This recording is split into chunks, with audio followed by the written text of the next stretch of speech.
You are about to opt in to MONEROTOPIA, a show for the Monero community where all are welcome to join. From noob to maxi, no matter what bags you hold. Just sit back and relax to the sweet sounds of Monero's latest progress. Or if you're feeling inspired, join us on stage. Remember, the only thing that can stop Monero is a false belief that it can be stopped. And if you want to win the revolution faster, we recommend you remove your XMR from all custodial exchanges immediately. Warning, voting accidents are common around here. Don't forget to properly secure your private keys. Monerotopia starts now.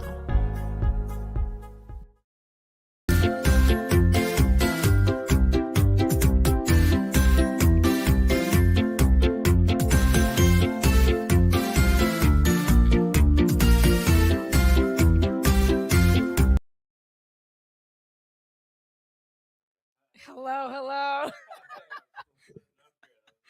Sorry, guys. You can't hear because you're not in the studio, my friend. Oh, no. There you go. Okay, well, it loads. Interesting. No, it should still be. Well, I think people can hear you. Can you hear us, guys? How's it going? How's it going? Hello, can you hear us? Hello. Yeah, you're talking. Yeah, you're good. Yeah, I can't hear on my headphones. Oh. Why is that?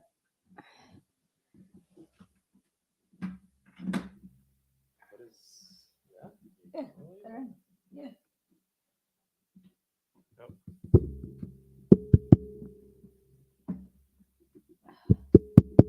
Here, just talk on this one. While I fix that. What's that? So talk on this one while I fix it. Okay. What's going on, guys? Sorry, literally just got back from work.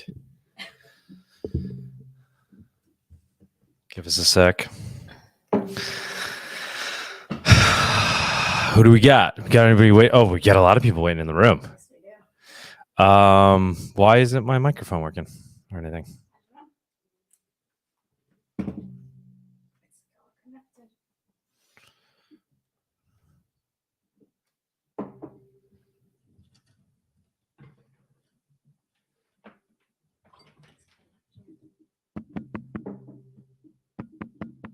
There it goes. Yeah. You got something now. All right. I think we're good.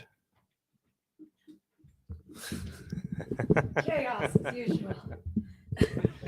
Oh, man. No. Oh, we can hear you, Doug. They're saying. Yeah. Yeah, you're good Why now. is it Yeah. so low, though? Look I don't know. I think you're good now. I mean, look at the marks over here. It's like super low.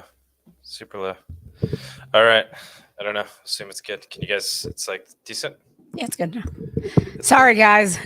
And yours is super loud. No, it's not. It's fine. People can hear us. Okay. We're good. But you're seeing that, right? It's all screwed up. Yeah. All right. So I guess you didn't Take get two. the studio ready when I was running home. Oh. Sorry, guys. We're married now, so we. Oh, look at that. How we pick her. sweet. Cheers. More than others. Cheerios. Ah, Happy birthday, Monero. happy birthday. So, guys, we've been going nonstop since Monerotopia. Yeah, I haven't tested this since we got back. That's why. Like literally nonstop. Cindy just stayed home from work today to just kind of like empty our suitcases. Yeah. We've been going nonstop. What did we do after? I don't know. It's been a whirlwind. Yeah, we landed. Then, yeah, we just worked. We went straight to We work. went straight to work that morning, that day, right? Yeah. Yeah. Oh my God. And then we got married again this weekend. Yes, it was the Indian wedding. We had the Indian wedding. I'm half Puerto Rican, half Indian, so we just had to cater to both sides. Well, I had to. Yeah. So that was a lot of fun. And now, happy birthday, Monero. And then Sunday we had Easter, yeah. And then today we have Monero's birthday. Yeah. So it's celebration all over. Nonstop celebrations. No complaints. No complaints. I think we should just jump into the price report. Let's do that. Jump in the price report and let's get people on stage right away because there's a lot of people waiting. Might as well skip to that. All righty. The Monerotopia Price Report segment is sponsored by Local Monero. Avoid using KYC exchanges. Buy and sell Monero directly for fiat, peer-to-peer. Hello. Yes. So I'm gonna. Hi, can you hear me? Yep, we can hear you. All right, good. Both of you guys, wish you again a happy wedding. Second wedding, of course, for the but the Indian one. Cool, cool. I hope you had some good dance as well. I think. Yes. We did. Lots Yeah, of we had some dancing, drummers drummers and there. everything. Yeah. I was in full garb. I gotta say, I was pretty good. I'll post pictures. You post some pictures? All right, that's good. Let me get started. I'll try to make it quick because I think there are other people as well waiting. So, well, first of all, thank you so much. I think it's been like a 6 months journey so far with Monerotopia for me. And yeah, also, Oh, I wow. think I finished, I guess I started like in November or something. And I think it's been more than 18 episodes, I guess like 20 plus. But I think it's been going pretty well. And yes, I also received a Pico Nero donation from somebody, first time actually in the show. So I want to thank that viewer along with this. So somebody's finding First it helpful. time? Wait. I'm gonna send you right now. I mean, I think we send you anyway, but I'm. No, don't worry about it. I mean, it's like somebody, some anonymous had done that, but I'm good. Let me get started. So, oh, I'm sorry, I have to get back to that one because I always start with the Yeah, presentation. keep that up there for 1 second. Hold on. All right, got it. I got your address, your donation address there. Okay, go ahead. Continue. Oh, no, I did not mean anything like that.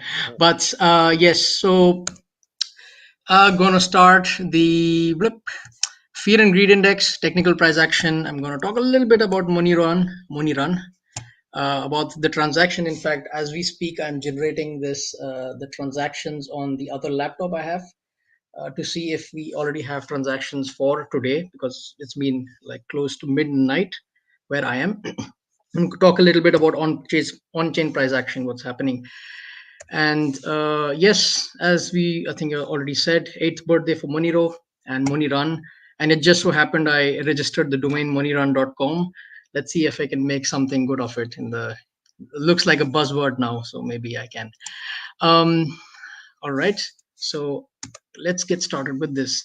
So greed and fear index, great that we have a lot of fear in the market, which is actually, I like that because that's a good opportunity to buy. And it's been a little funny that we have been going sideways in 2022, but I think that's great. As I see, it's a great accumulation so far. I will just talk about that.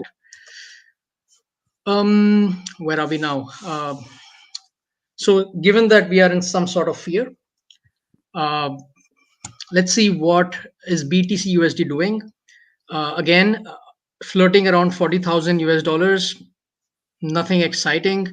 But what I also see, I think I will come to that a little later.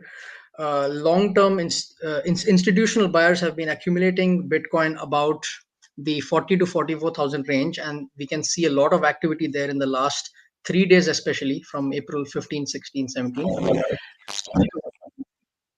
I don't hear your voice somehow. Yes, there's been a lot of activity last few days. Yeah, last few days, and the futures market, just to enjoy the volatility, futures markets were selling off a little bit, but now they have stabilized. As far as BTC USD price action goes,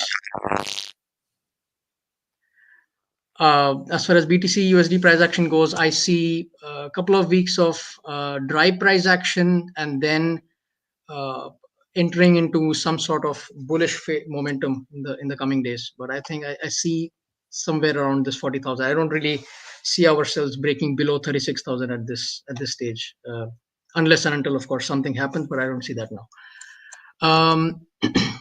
Sorry. So the next one is Monero USD. Wonderful chart, I would say. I think I spoke about it last time. We get full candles. That means the bull run has gotten started, and that is something that we should see continuing. This is the monthly chart. If I go to the weekly chart, still pretty good, not overbought yet. So I think we have really good candles. It's Heiken-Ashi candles, and I cannot say enough because we also have not really entered into the bullish phase where we see something like 20, 30, 40% in a day. I think we've been like, these kind of candles are actually very healthy for something like Monero. If we see the daily charts, I think it's a bit overbought now. We should see some correction in the coming days, but it could just as well happen with what's happening with Monerun. Uh, I'm also like curious to see the activities on chain, but I think we have to focus on the weekly chart, which seems like we have more momentum pending. This is the Monero Bitcoin weekly chart, and we see that we have started to become a bit oversold on the XMR BTC. So I should see, sorry, overbought. There should be some kind of correction in the next few days, I would say, because it's piercing through the Bollinger Band and it needs to stay within. And there is a large deviation, if you see, between these 2 points. So, but I think it's well above the long-term trend line. So I think it's been doing well. No complaints there. I'm coming to the on-chain analysis. So I'm going to present 3 charts here quickly. One thing that I mentioned at the start of the show was the big whales, the big daddies, as they say, have been buying off exchanges. So there has been a lot of outflow from the exchanges to the cold wallets. And in the last, as I said, last few days, last 3-4 days, there has been a lot of outflow. And what I mean by whales is the wallets having more than 1,000 BTC of balance. So there has been a lot of activity. And this also coincides very well with the buying habits of whales. This is the chart took from Willy Woo. As you see, the whales had started buying from something like end of February, and it's actually growing. And last few days, I can't really zoom in. We can't really see much here, but it's kind of like a logarithmic, even this one. And this is growing. So whales are really taking opportunity of this, and I don't see ourselves going below 36,000. But I think we're flirting around 40. And this is also, let's minimize this, the Bitcoin composite demand, which is also, it's a mix between the futures market as well as the spot market. And right now the buying has been neutral. If you see the grand scheme of things, the reason price is not going up. So we are stabilizing around 40,000. And I think I already mentioned that give it a couple of weeks and we are heading, should the trend continue like this, remaining this way with institutional buyers continuing the trend of buying in the spot market, finishing the liquidity from the exchanges, we should head towards 44, piercing that, and then head towards 50. Let's see how that goes. And a couple of more things to end this. This is the line that you see with my mouse is the price of Monero that is going up. And on the right side, the y-axis is the price of XMR. And the line that I'm tracing right now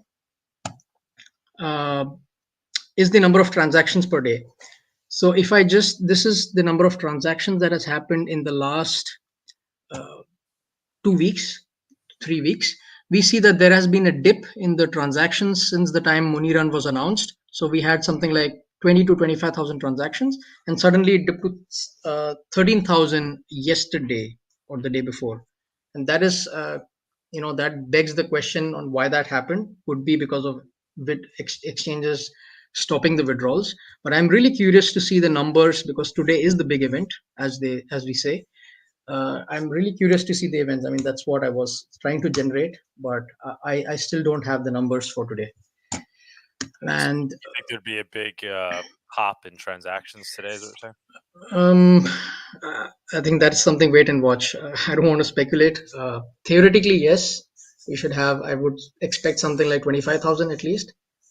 But if that's not the case, it could be that people have been front running the Monerun, and they've already done their bidding in the last couple of weeks. That would be my assumption. But yeah, theoretically, it's possible that we see something like 25,000 or more, but really cannot say until I see the data. And the last chart is about short squeeze in Monero. We've been saying that, I think last time I noted that the volumes, average volumes were heading around $180 million on a daily basis. And suddenly we saw a very low volume today, and that could explain the short squeeze that happened, because when volumes are stabilizing and suddenly the volume goes down, uh, we have something kind of a falling wedge. In case of Monero, that was not a falling wedge, but this is one of the parameters where there's short squeeze. And we also saw that, let me just open that. It was, I wouldn't really call this is like an outlier, because let's say one or two buyers just shot up, bought the stuff in the market and just shot up to 264. So I would like it to be organic, but let's see how that goes. I think that's all from my side. I don't have much more for today. All right. All right. Yeah, thank you so much. So what do you think? You think the Monero run was a success? What it's hard to say. I think I made a post on Reddit. I think it was an XMR trader yesterday, where I said the three possibilities. Of course, one is the price remaining neutral, which begs a few questions. Price going down to 210 and price going above 270. If it goes above 270 today, then it will be success, in my opinion. All right. And what your speculation is that what, because of the run on Monero, some exchanges had to acquire Monero, and that's why we saw the price rise? Like that would be that's the hypothesis there? Yeah, I think your hypothesis is as good as mine. I mean, that could be, and that could also be that people are, let's say, just buying with the hope that this hypothesis is true and they can make some quick bucks. So people are just buying off Moneros, and probably there's a sell-off coming soon, because even on the RSI, on a daily level, it's kind of overbought. All right. Well, people are definitely interested in it. All Yeah. right. Thank you All right. so much. Yeah, I will stay offline. Thank you so much. Awesome. Jumping on. Stay on if you want to talk later. Yeah, I would. Yeah. Thanks for joining us on a Monday. No, it's actually midnight here, so I will I be know. going You should to go to sleep. Thank you so much for staying up. but I will be offline. Let's see how long I'm awake. All right. Perfect. All right. Ciao. Happy Monero birthday. All right. Happy Monero birthday. Cheerios. All right. Let's move on to the guest segment. Woot. Monerotopia guest segment is sponsored by Cake Wallet. Store, send, receive, and exchange your Monero and Bitcoin safely on iOS and Android too. Cake Wallet is open source, and you always control your own keys. Alrighty. Welcome. Hey, man. How's it going? This is the guy that started it all. Greetings. Happy birthday, all you Monero comrades. Can you hear me? We got you. You're Yes. a little slow first, but I think we're good, right? Yes, I think so. Hello? Hello. Yeah. I'd Hear you. call it today a success, to be honest, because of the coverage the event got in terms of the purpose of the event. I think it was I think the wider crypto community, they might be coming on to the idea of centralized exchanges not actually having the reserves that are being traded as the paper units on the exchange. But in terms of whether the short squeeze had any effect on the Monero price short term, it doesn't matter, because this Moneron is not a single day event. I'd like to reassure all my fellow comrades that this is actually going to be a sustained effort to increase the consciousness of the wider crypto community of the fundamentals of Monero, why specifically Monero is likely going to be short squeeze in terms of suppressed because of the non-transparent addresses. And so movements like this is I think it's just it's going to contribute to the inevitable adoption and awareness of Monero. Yeah, man, definitely. I think definitely a success in those terms. If nothing more, it got the word out about the this meme of taking your Monero off the exchanges. Whether or not exchanges are actually selling paper Monero, I guess we don't know. But either way, it makes sense to always pull your Monero off of exchanges. So I think it's been successful in getting the word out. I mean, definitely feels like it on Twitter and elsewhere. We were going to bring this up in the news section, but I saw that I think even Vice posted an article today. That's right. Vice, Coin Bureau. Yeah, so Just to Coin mention Bureau is another one one. thing, and then Vice. That's huge. To see them Yeah. bring that up. So, congrats to you, man, on initiating this. Right? Is it fair to say you were the guy who kind of started this whole idea? I don't take any individual responsibility. It was an obvious community subconscious thought that just had to be put out there and initiated, to be honest. That's why I have no intention of this Bogdanoff figure being any significant individual. We'll get job channeling that that thought and bringing it to fruition. We appreciate that. Awesome, man. Good work.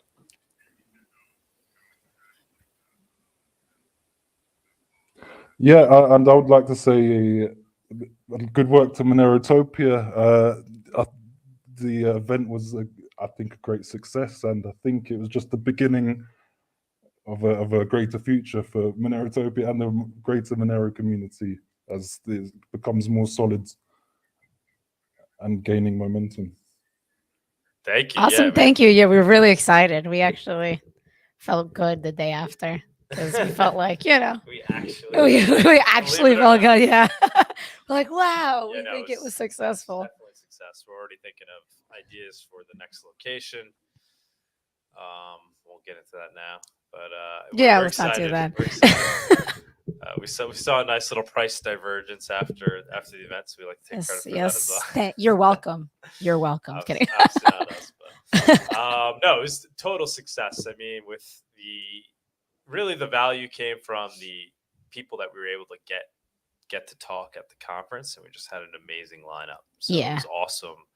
And all the people that showed up too, turned out and participated in the conference, and then all the guests as well. They stayed there all day long. It was from 8 a.m. to 11 p.m. And I will tell you, there was a handful that stayed there the entire day. I really appreciate that. Us. Well, yeah, obviously. Next one will definitely be a multi-day event. But we want to continue along the same lines of having the vendors, the Monero vendors, and kind of like what PorkFest does, but showcasing Monero and having Monero talks throughout. And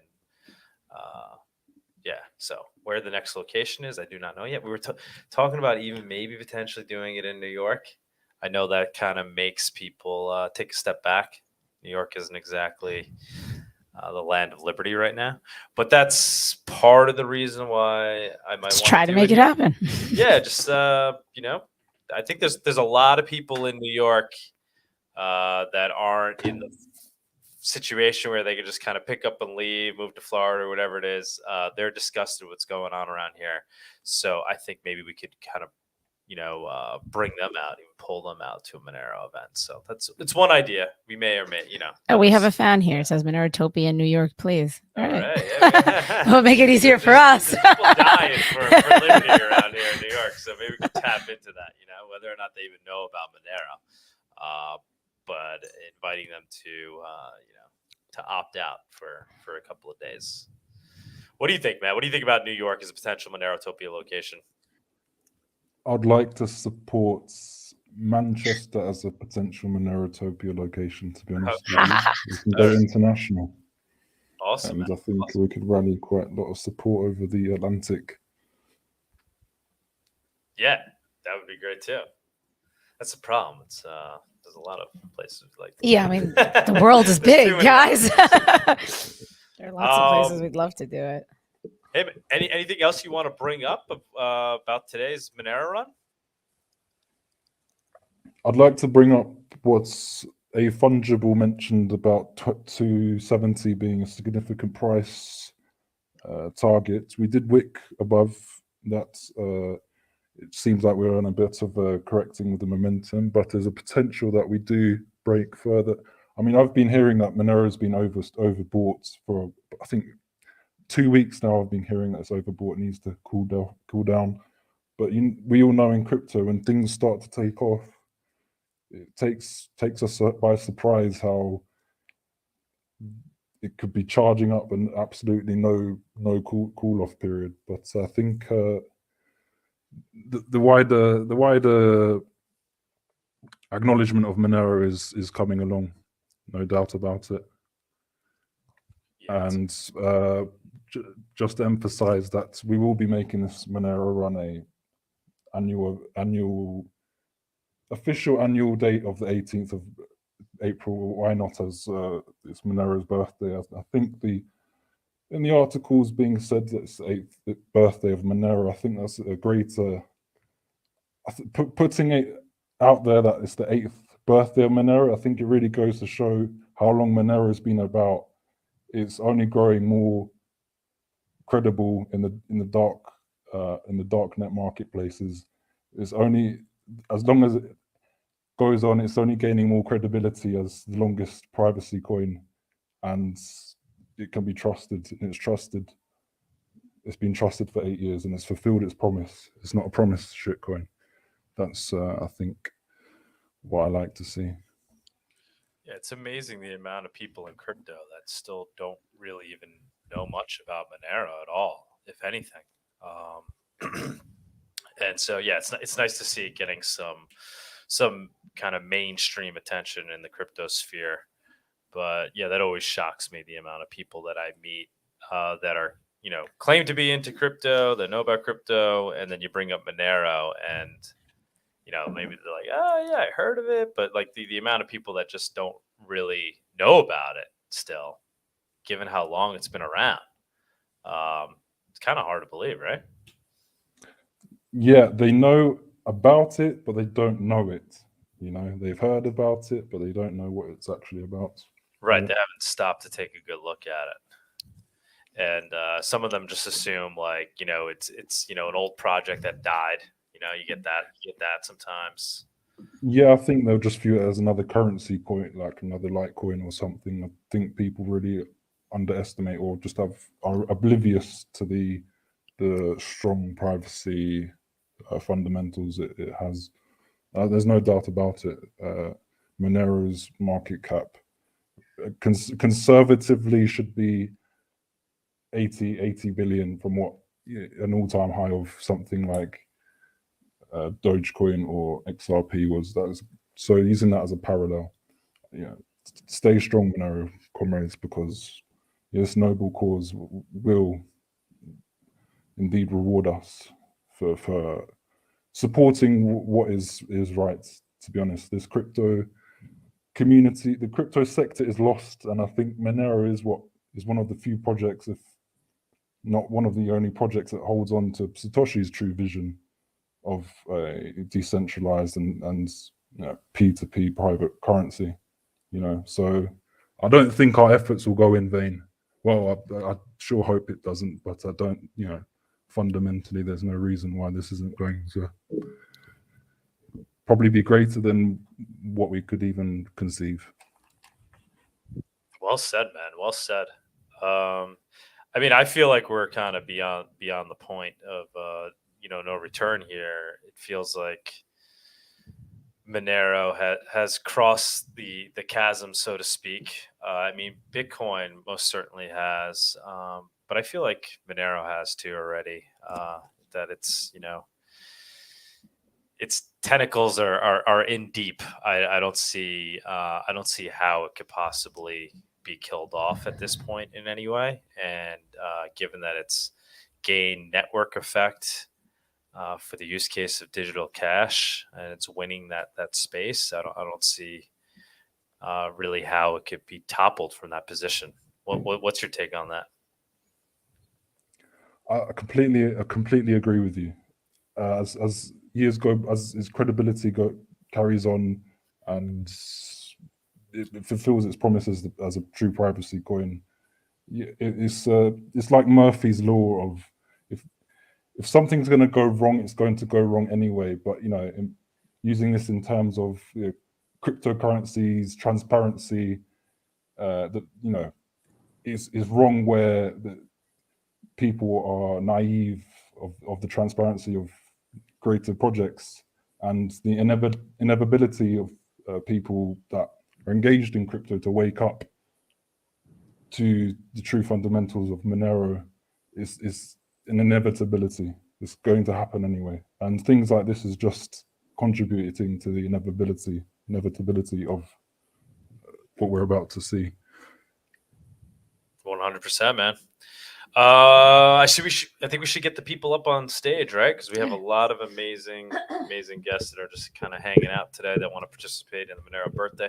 Should we do the news really fast? You want to do it quickly? I don't know. It's up to you. Yeah, we'll do it really quickly. We'll do a short version. Can you hang with us a little bit more, Bogdanoff? I'll be hanging. I'll be hanging. Cool. Yeah. Please hang around because we're going to bring everybody else up on stage. Right, so we'll quickly do the news segment. Yeah. The Monerotopia weekly news segment is sponsored by iVPN. Use a VPN to help prevent your online activity from becoming a permanent record. iVPN encrypts your data and DNS requests so your ISP or mobile network provider cannot monitor or log your online activity. Purchase an iVPN service today anonymously with Monero. Hello. What's happening? Oh. All righty. What we got? Oh yeah, first story. Vice. So Vice today posted an article. Monero owners are staging a crypto bank run to test exchanges. So I think that's pretty huge that we have Vice writing up about this. And there was no kind of like wasn't your typical crypto article where they make a lot of mistakes and not properly describe things. So it was nice to see. We can jump to the next one. Elizabeth. Wow. So Elizabeth was the one that did the talk on ETH to Monero atomic swaps at Monerotopia. And she put out this tweet. Wow. So censorship resistant right now seems they're enforcing it through the front end. Only a matter of time before it's on chain also. Oh, so she was criticizing Tornado Cash.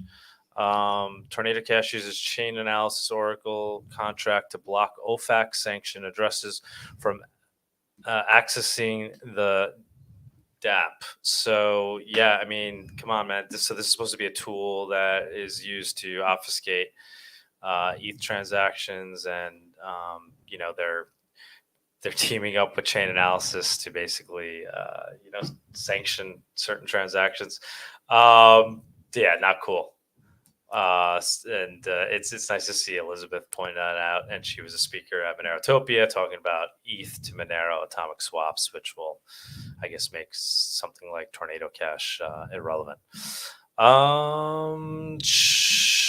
What is this? Fluffy Pony. I was reading a little bit. Oh, so this was an article that came out on, Elliptic, the company, with chain analytics company, posted this.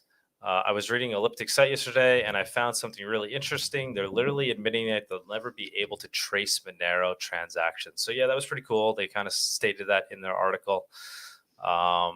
Just nice to see. You can jump to the next one. Just more proof that Monero is working. Bitcoin won't fix this. Only place up. I can't read it because you're moving it.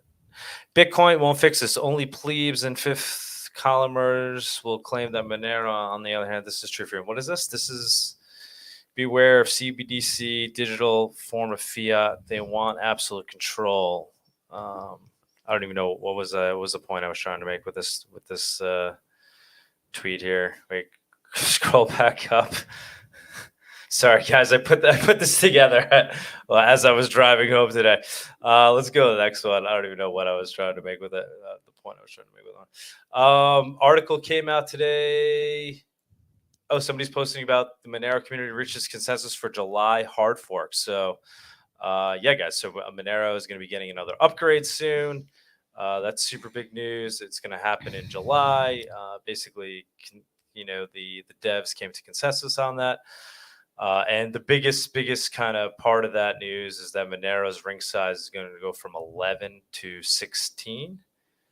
Oh, what's going on here? And that view tags are going to be added, which is going to improve the efficiency of Monero wallets. It's going to be something absurd, like I think a 30% increase in the speed at which the blockchain will be downloaded. So that's nice to see. Obviously, that's really exciting, especially for those of us that use Monero on the daily. Our Cake wallet or Monero.com wallet or Monero wallet, whatever it may be, is going to load a lot faster. So that's super exciting to see. And at the same time, our transactions will be getting more private with the increased ring size. I put this out there today. It was just a tweet that I put out, and I got a ton of likes, just celebrating Monero's 8th birthday and making the comment that Monero will be labeled as one of the greatest opportunities of all time. Sitting for years at prices that anyone could afford to accumulate, having solved Bitcoin's greatest flaws, and organically being adopted as true digital cash. I don't know. That's the way I look at it, guys. I got a lot of love with it, and then a couple of people criticizing it, saying we shouldn't be, even talking about Monero's price. But I just disagree with that. I don't see how you separate that discussion from the idea that we want everybody to adopt it as digital cash. It's okay to be excited about its price, and we need Monero's price to grow as if we want to see adoption grow. And they're connected. You can't have one without the other. So I don't think there's anything wrong be out there being excited about Monero's growth and its growth in price as well. So exciting to see. All right. That was it. And yeah, let's get everybody up on stage. It's the Viewers on Stage segment.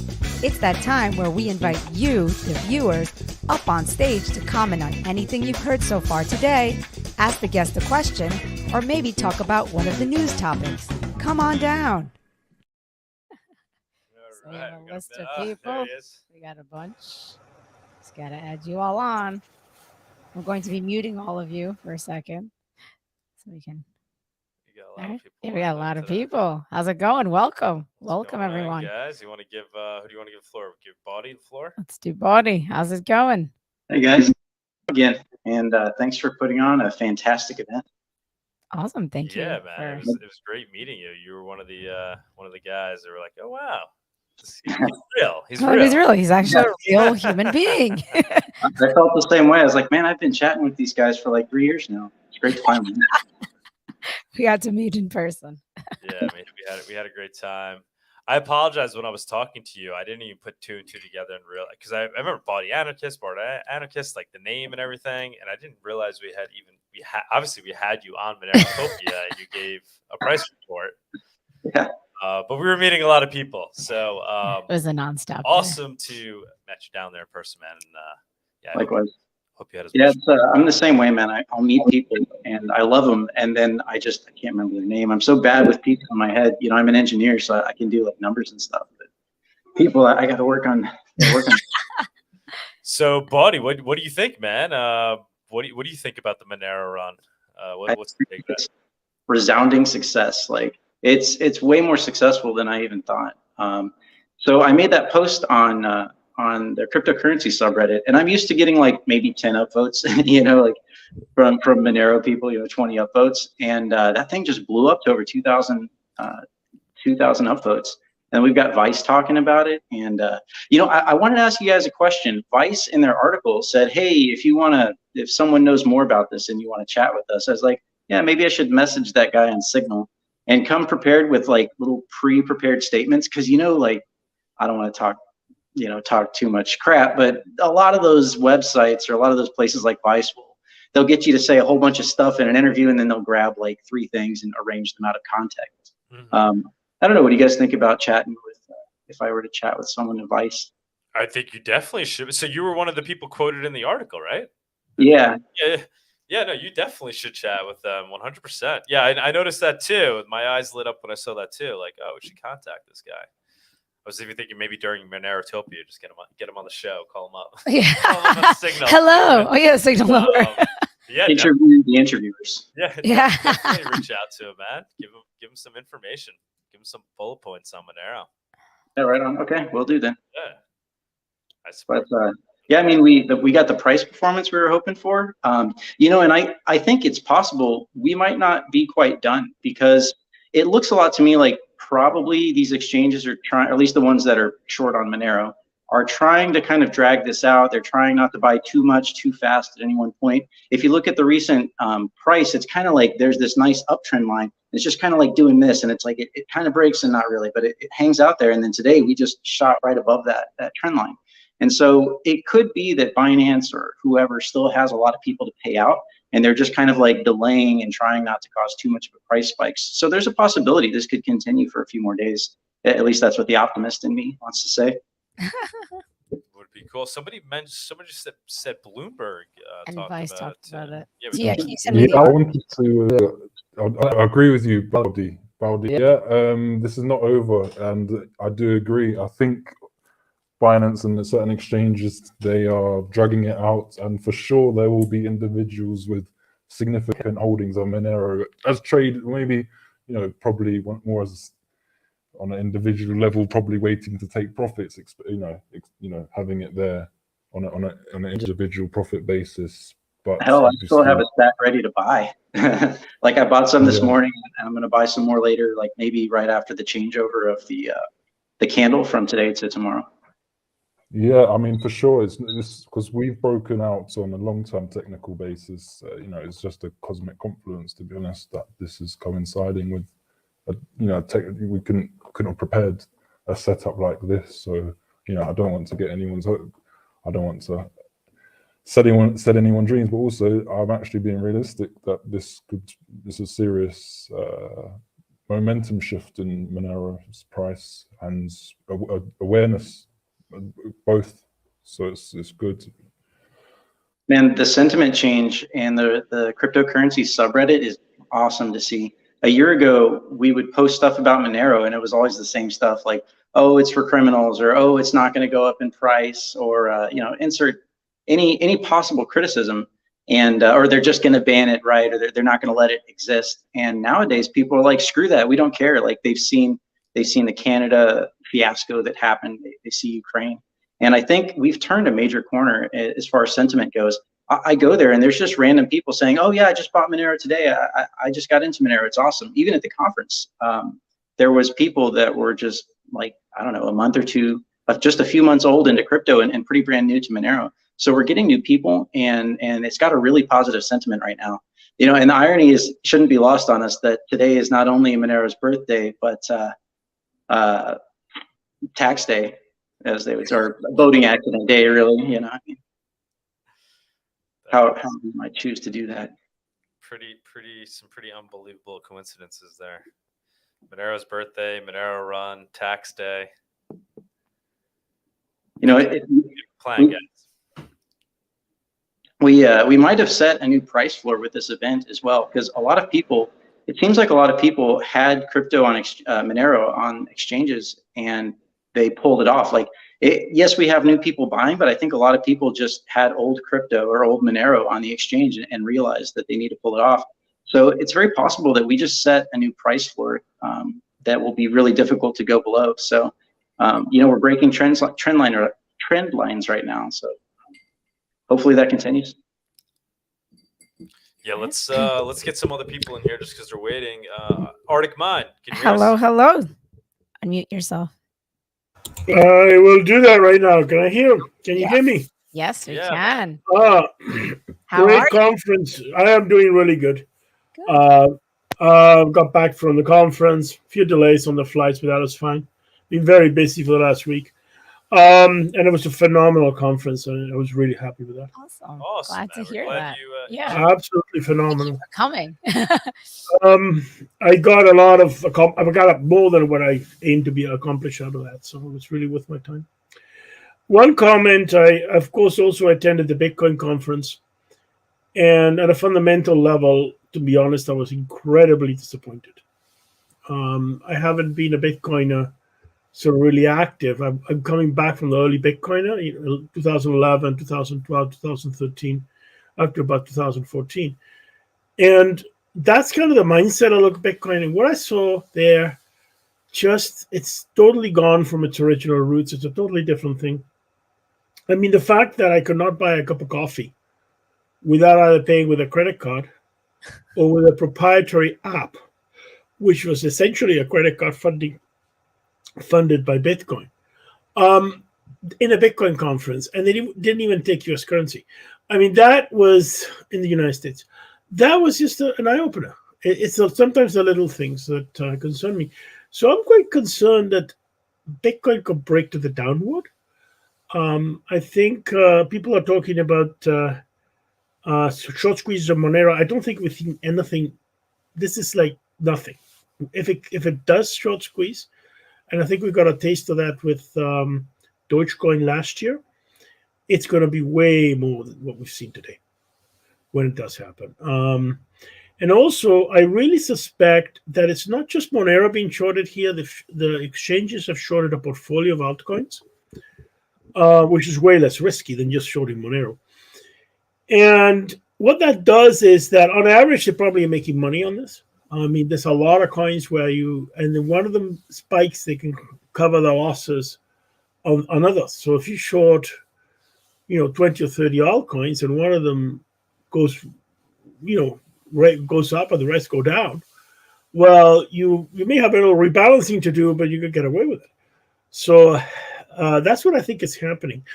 And what I saw last year with Dogecoin, when it really spiked very violently in a very short period of time, and it had a ripple effect on Monero, but a whole bunch of other things. This is what I think can happen when there's a real short squeeze in Monero. It'd be something that violent. It's not going to be, going from with respect to Bitcoin. And when I'm saying shorting, they're shorting Monero and going long Bitcoin. So what they're doing is they're shorting not just Monero, but say Dogecoin and Litecoin and Bitcoin Cash and Dash and a whole bunch of them. Most of them are going to make money on, and there are few, and I think Monero is one of them, they're going to get hit. But it's not just a single Monero short. I'm still watching whether Poloniex has opened up withdrawals. They haven't done that yet. They seem to be having problems with the wallet, very interestingly. Poloniex is interesting because it's one of the first exchanges. But what I am seeing is you see Monero increasing in value vis-a-vis Bitcoin, kind of increasing in value in the USD, but the Bitcoin price is very, very shaky. So it's a very interesting situation, what's happening. I mean, so that's kind of my thought about the whole thing. Sorry? Do you think there is potentially some paper Monero being sold? Do you think that's... Oh, absolutely there is. I mean, I think it's not just Monero. What I'm saying is that there's a sizable short portfolio, which includes Monero, but includes pretty well every major altcoin that has been around for a while. There are sort of things like Dogecoin. Maybe they kind of took a bit of a lesson on that one. Litecoin, Bitcoin Cash, Bitcoin SV, Dash, pretty well Zcash, pretty well a whole bunch of them. They're not just shorting Monero. And so they're hedging a potential loss of one against another. So I'm absolutely convinced. I mean, if you look at what everybody in the community is saying about, making it difficult to withdraw and so on. So these exchanges are hedging this. They're not just looking. Well, I don't think we can just look at Monero versus Bitcoin here. We need to look at a portfolio and the hedging the thing. And so it's a bit different from that respect. And Monero is still relatively low in market cap to Bitcoin, that it's not going to have a brutal impact. If we get to, for example, if Monero flips Bitcoin Cash, starts getting into the top 20 or the top 10, then it could be very dangerous, and then they'll back off. That's what I think these exchanges are going to do, to be honest. How about this? Sorry? Go ahead. Finish your thought. No, they're going to back off. And if they don't, and Monero does squeeze, this is nothing to care what can happen.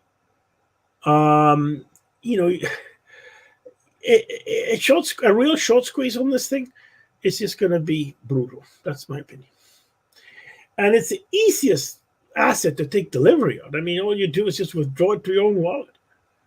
I mean, short squeezes have been around. I remember when the Hunt brothers tried to short squeeze silver. I think it was the early 80s. And they changed the delivery rules and so on. But with cryptocurrencies, it's just so easy to squeeze a short to the wall. It's not even funny. Yeah. So I wouldn't. Sorry. You think we get to the point where exchanges, do something about it to prove that they have reserves? Do you think some like what happened? What's going on with this Monero run? Are we going to bring it to their attention? Is it going to become something that exchanges do, or they can just continue to ignore? Oh, they'll probably, if Monero moves significantly, they'll probably stop doing it on Monero, but they'll keep doing it on all the other ones unless they're regulated from doing it. If they get burned a few times, they're going to back off from Monero, and they're going to go for other things. But I don't think it's as limited to Monero, and I don't think they will probably pick a whole bunch of other coins. It's just a lot of coins. You can do that very profitably over a period of time. So what we've seen already, I mean, Monero, it was below, at one point it was in the top 50, now it's in the top 40. It will probably pop into the top 30 on coin market cap.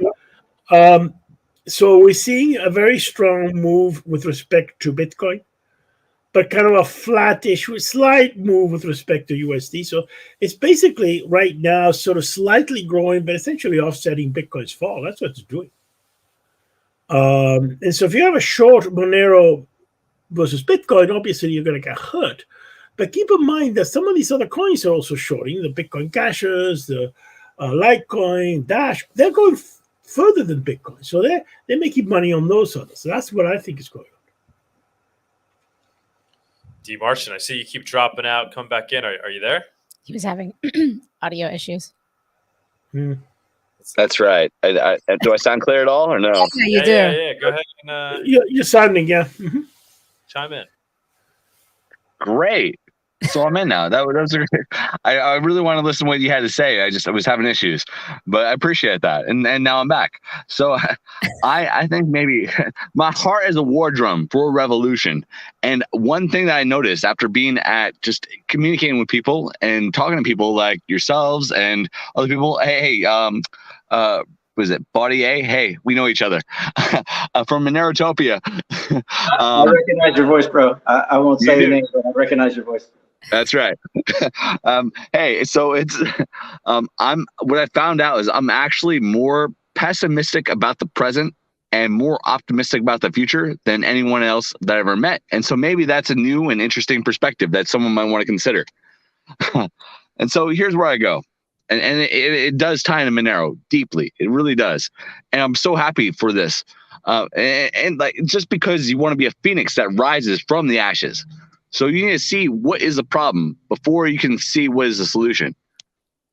And the game is locked. Like at one point, people had privacy. Like we still have dollar bills, and people say, "Hey, we're competing against cash." Yes, we're competing against cash. That method of finance that existed 100 years ago. Now we live in an internet world, and we need internet cash. But at the same time, there were a lot of things that were also more private. There was an Atlantic Ocean between us and King George, even though it was owned by the Parliament. Like at the time, these people came up with these good ideas about liberty a long time ago.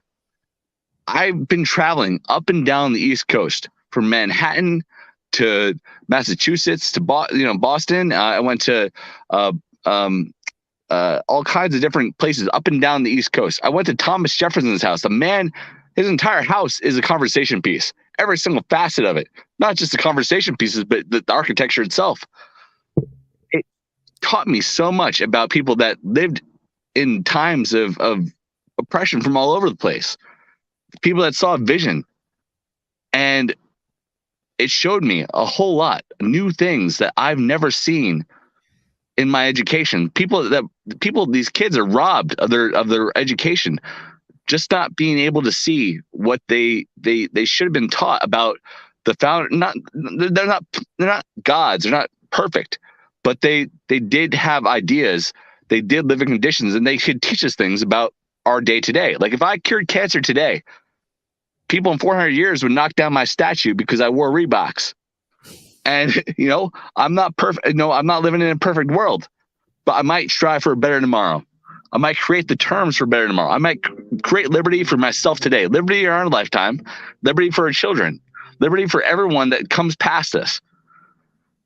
We don't have that yet because they didn't see at the time. There was class hierarchies. There's a British system. It was like the monarchies, right?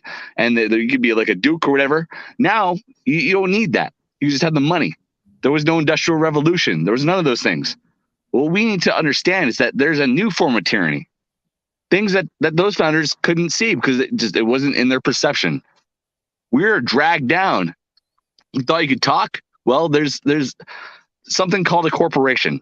It's legally defined as something that has to have value for its shareholders. And now you look at Elon Musk. This is so timely. Not only at the time of the 8th birthday of Monero, it is also a time when we're seeing this enigmatic, this charismatic guy, this billionaire. You can think what you want. I'm not an Elon fanboy, but in fact, Elon's a normie. Crypto Bear is right. Elon's a normie. Guess what? He is. And guess what? He also figured out I'm gonna be the biggest shareholder of Twitter. Now I can make some change. And he found out I'm a little bit wrong about that. And then let's just wind it back. Suddenly, he didn't show us all the steps of his thinking and all his consultations and all that, but he figured out, can I be the 51% shareholder and then be the biggest? No, actually, you need to own the whole friggin' thing.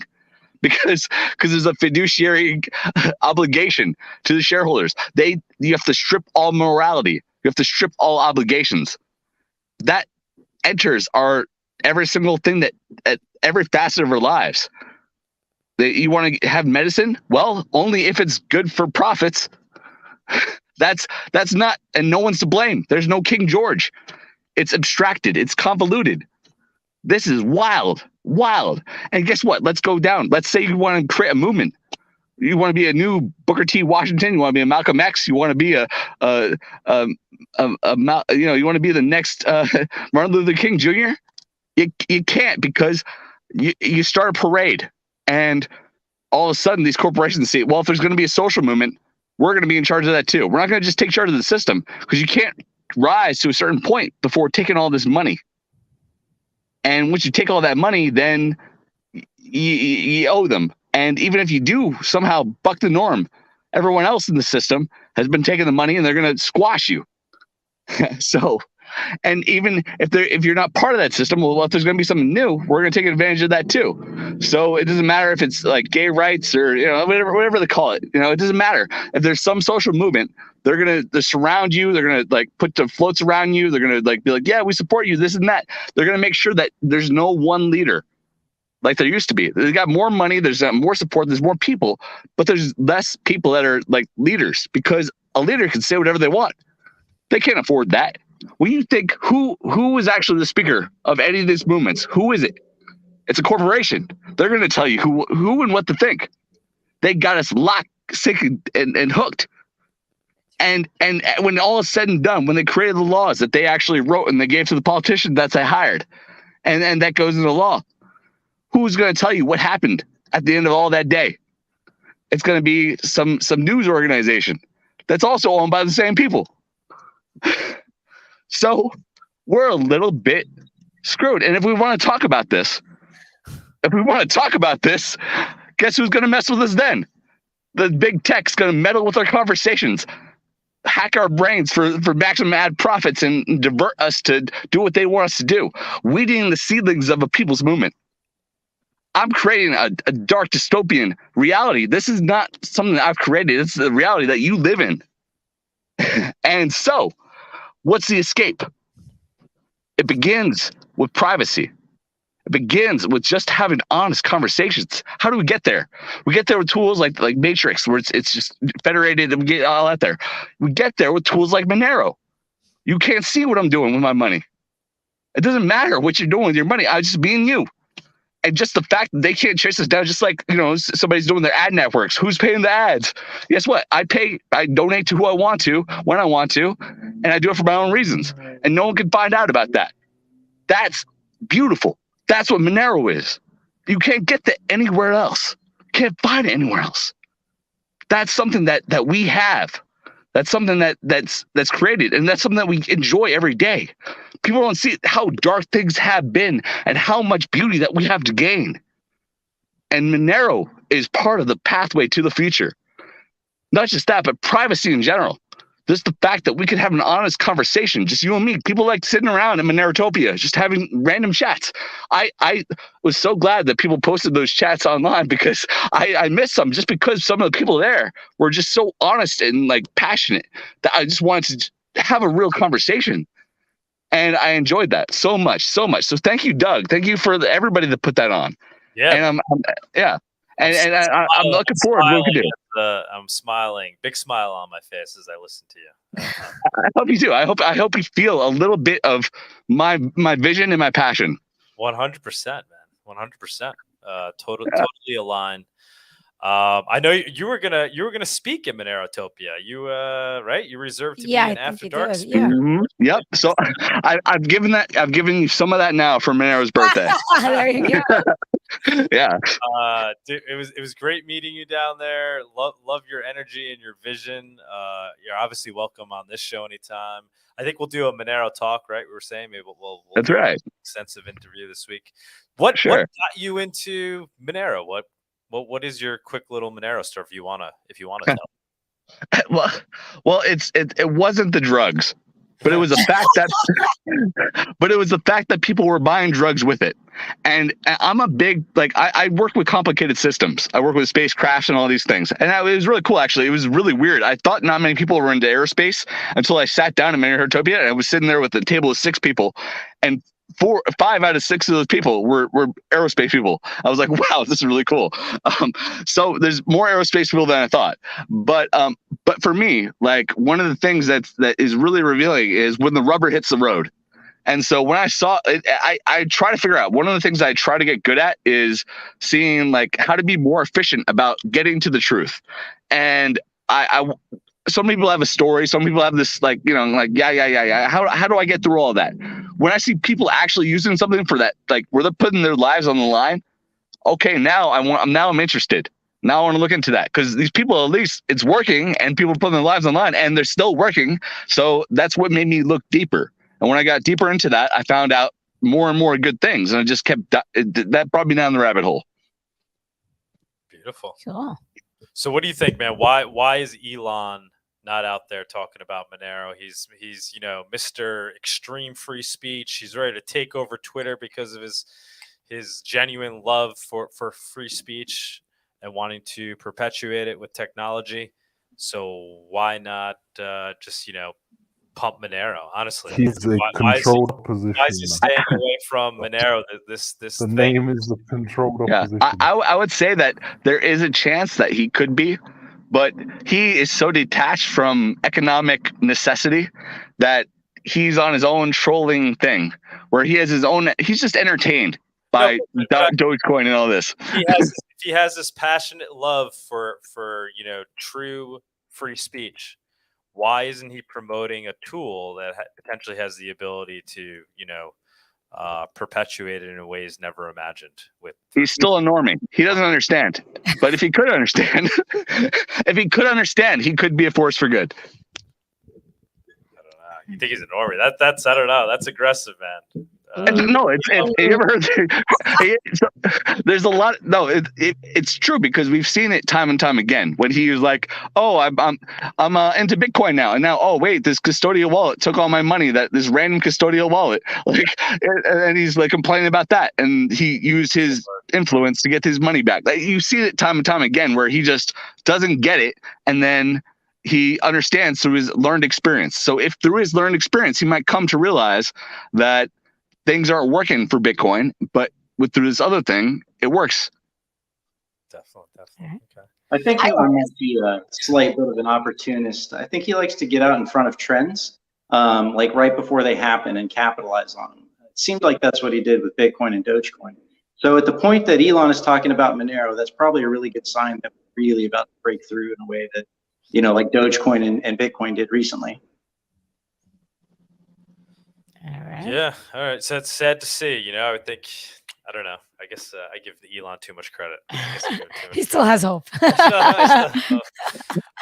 Let's Well, go yeah, around the room a little bit. Yeah. Hey, Linus, how's it Linus. going? Want to say hello? You're muted.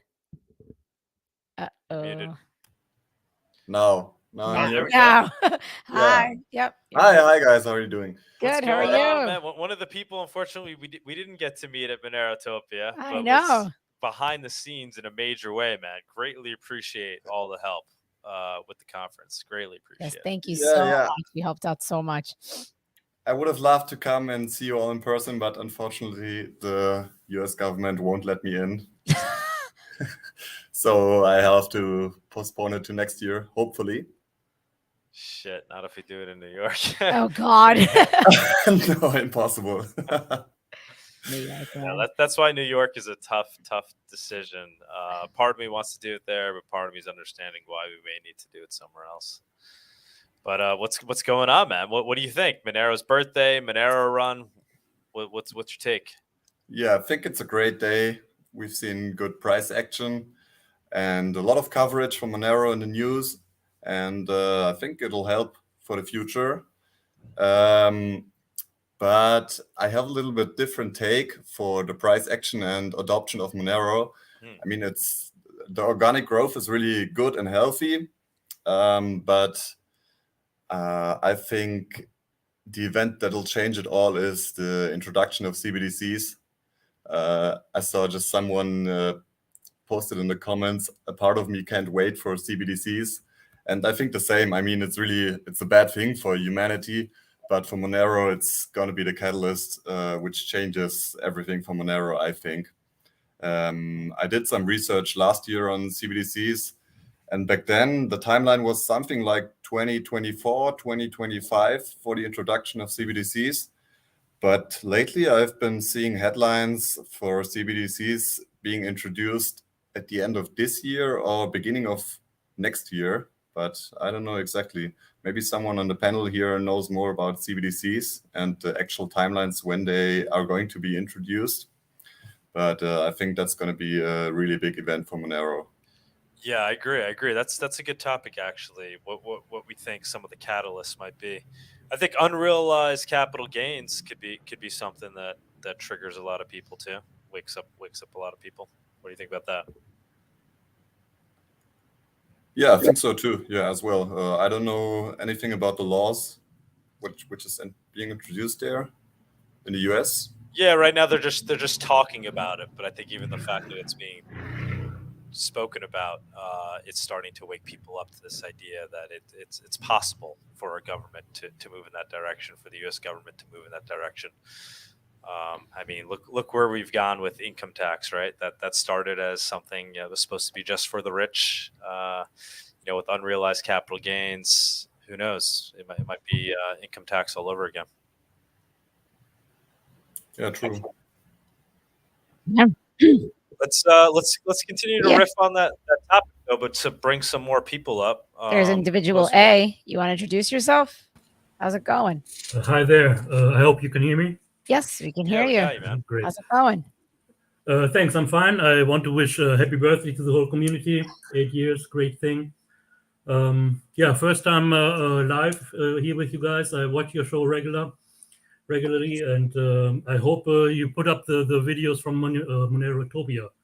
Oh, 100%. Yeah. Yes. Just to be clear, all the content will go up for free on our YouTube channel. It's just gonna maybe take another week or two. Yeah. They're working on editing it. They're working. Plus, we're gonna edit it ourselves, right, and edit the do our into part. it. So yeah. Unfortunately, had some issues with the AV. It was our fault. We were juggling a lot of things, and the guy that was supposed to come and take charge of the AV, his flight got canceled. Bizarre, from Denver, literally got canceled. Literally the day before. The day before. And he wasn't gonna get in until like that night. So. Yeah, luckily we had Sarang jump up and help us out. We had a Thank couple you, other Sarang. people help us. Yeah, Sarang. Tony. Tony was helping us out, but it could have been a lot better. And I think if he would have showed up, because that guy was on top of it. Yeah. Had it all Well, we have a planned out, checklist for the next one. But yeah, long story short, our audio visual kind of sucked, but we got all good recordings of the talks, right? Yes. The Crypto Vigilante caught it all, and now we're just going to edit it. We'll edit the slides right into it, and we'll post it all up on the Monero Talk channel for free. Anybody can watch that. I think they're still selling it on the Crypto Vigilante, but for our purposes, all our content will be out there for free at some point. Great to hear. Yeah, and then there's Portugal coming up, the MoneroCon in Lisboa. Yes. Any chance that some of you guys are going to show up there? We're considering it. I just need we're showing up. to rest. We'll be there. We will be there. We may just come in for the weekend, but we'll be there. We'll see how that goes. And I assume you'll be there as well, right? Yeah, I'm planning on being there. I'm a U.S. citizen. I'm an EU citizen also, so I can be able to help. And I do plan to give a presentation. I'm kind of thinking exactly how I'm going to put that together. So I'm really looking forward to that. Body, Linus, are you guys going? You know yet? Anyone? No, I very much doubt it. I would love to go to Europe at some point, but I would just find that I'm too busy to make the time for it. So. Yeah, it's a big trip in the U.S. Definitely a big trip. Linus, what do you think? You can do Monerotopia. You're going to try to head back to Europe? Yeah. MoneroCon, you mean? The Yes. Lisbon conference? Yeah. I will not be going this year. I'm Another. not going back to Europe this year. Okay. dMartian, are we going to see you there? Are we going to be chilling? I would love to. I'm not sure that I can commit to that yet. I hear you. aFungible? I like to be a fun guy. I might as well. Okay. Let's see. And Justin, hello. Hello, can you hear me? Yes, we Hey, can. Justin, How's what's it going going, on, man? Justin? I'm doing really well. Just wanted to come in, say hello, happy birthday, Monero. Happy 8th birthday. It's been a while, and it's just been great to see Monero grow so much over that time. Yeah, you've certainly been a big help. Amazing, man. I mean, what do you think, man? From you've been in this probably as long as anybody. What's your take on the growth of Monero? Where we started and where we are today. Are you impressed by it? Do you think we should be further along? How do you feel about Monero's current state? Being 8 years old. Justin? He is here, but not here. No, he's lagging. He's lagging. He did a talk on Twitter today. It was cool. A lot of people were tuning into that. They used the @Monero account. There were a lot of people on there. That was nice to see. Nice. Justin, let us know when you're available to speak, because it looks like you're on the run. Pretty sure. Hey, what about the meetup? And the meetup in New York City. Yeah, there you go. That's right. We have that meetup that we've scheduled for June 18th in New York City, because Doug is just nonstop fun. Yeah, let's talk about it. So we're gonna do a tail emission day. We're gonna be throwing a meetup in New York. We're trying to get others to do it around the world, and we could all celebrate Monero's the beginning of the Monero tail emission. We already scheduled ours. We'll be doing it June 8th. I don't know if we don't know where yet. That day, I guess, is pretty certain at this point. Do you guys have good insight into that? It's Wednesday, June. ArticMine, are we confident that Monero's tail emission will kick in on? If something happens, like a sudden movement in price and sudden movement in transaction demand, the answer is no. If it stays calm, it'll be fairly, it'll be as expected. But any kind of sharp movement in price could trigger a sharp movement in transaction demand, and that could impact the tail emission. Significantly. by like? Well, it depends on what happens, but if you start to see enough blocks, enough, it could impact it. Yeah, I mean, I don't know how if it's a big amount of activity, it could. Maybe by a matter of hours, but it could have an impact. Arctic, let me ask you what I was basically asking Justin. I mean, are you, what's your take on, or Monero's growth to date and where we're currently at? Are you surprised by it in that we've gone further than imagined up until this point? Do you think we would have already been further along? What's kind of your analysis of where we're currently now? I probably still think it's a major discrepancy between the fundamentals and what we have happening, largely because I think the growth of Monero has been suppressed quite significantly by a misunderstanding of regulation, chain analysis companies, or blockchain surveillance companies trying to get it delisted, stuff like that. There's a lot of fear around Monero, which has stymied its growth. But the fundamentals are ultimately going to come out ahead. And the fundamentals really, I mean, if you listen to anybody who's excited about Monero because of its social impact, and great examples today, we're just listening today here, you've got to have something that people can use. And if people can't use it, you ain't going to have a social impact. It's that simple. And I think this is the big reality that Bitcoin has missed. This is the reality, unfortunately, the overwhelming majority of coins have missed. Dogecoin kind is a possible exception because at least they have a tail emission. And without people being able to use it, it's not going to have a social impact. And realistically, if we're talking about something that is going to act as a replacement for Visa, and by the way, I don't look at Monero as a replacement for cash. I see it as a complementary alternative to credit cards and to centralized ledgers. Not completely replace them, but certainly an alternative to that. That's the real competition. And if that's the case, then you better have people be able to use it. That's what I'm saying. Because if they can't use it, how are you going to have a social impact? And that's the fundamental problem that I have with every single one of these other cryptocurrencies, with the possible exception of Dogecoin. They're not allowing the on-chain transaction activity to reach a level that'll have an impact on people's lives.